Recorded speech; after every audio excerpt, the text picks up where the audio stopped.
it's time to do payroll. If I was going to do it on my Aloha system, I would just go to where you pull the payroll report from. As most places do, they pay the 1st through the 15th and then the 16th through the last day of the month. I'm setting this for the first 15 days of July. Select all my employees, click view,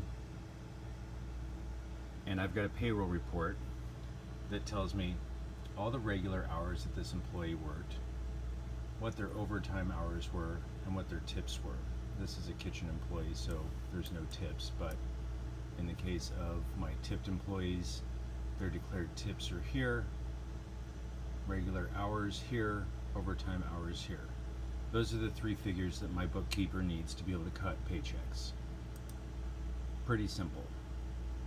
So now I'm doing payroll in TouchBistro, and I'm at the overtime summary report because the overtime details report or the shift details report, it's too much information.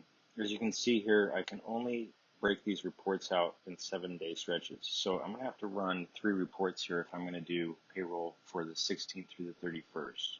It's going to be the 16th through the 22nd, and the 23rd through the 29th, and then I'm going to have to run separate report for the 30th and 31st. So go into generate a report. You're also going to want the tip information for that time period. So overtime summary, and then the payments and tips under staff. And then you're going to set a date range for the entire pay period, being the 16th through the 31st. But again, you're only going to get the overtime information for the first 7 days, the 16th through the 23rd.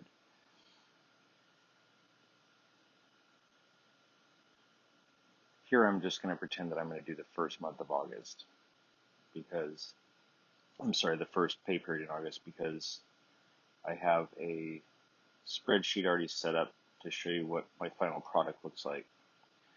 So this report's going to come to my email in just a moment. And unfortunately, I've already got another report generated by TouchBistro open in my Excel, so it's going to give me an error here saying that the file is already open. So let me just close this one and reopen it. And this is what you're going to get. You've got tips on the bottom, hours on the top, and the thing here that's really frustrating is you don't have last names for your employees unless you populate the alias field with their last names. And here you see the report is limited to 7 days again. The reason why you don't want last names in the alias field is because they're going to print out on all the guest checks, and your front of house staff probably don't want everybody knowing their full name.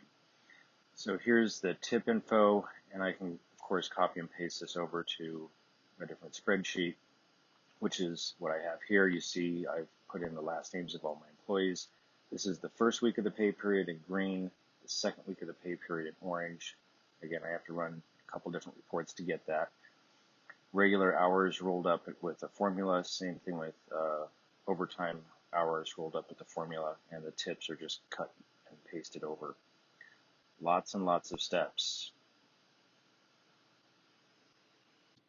It's worth pointing out that the report that comes from the iPad is completely useless. Here I've set again the first pay period in August, and my report options are the hours report and the tips report. And as you can see here, we have the thing with first names again, but no overtime hours. So this doesn't do anything for me.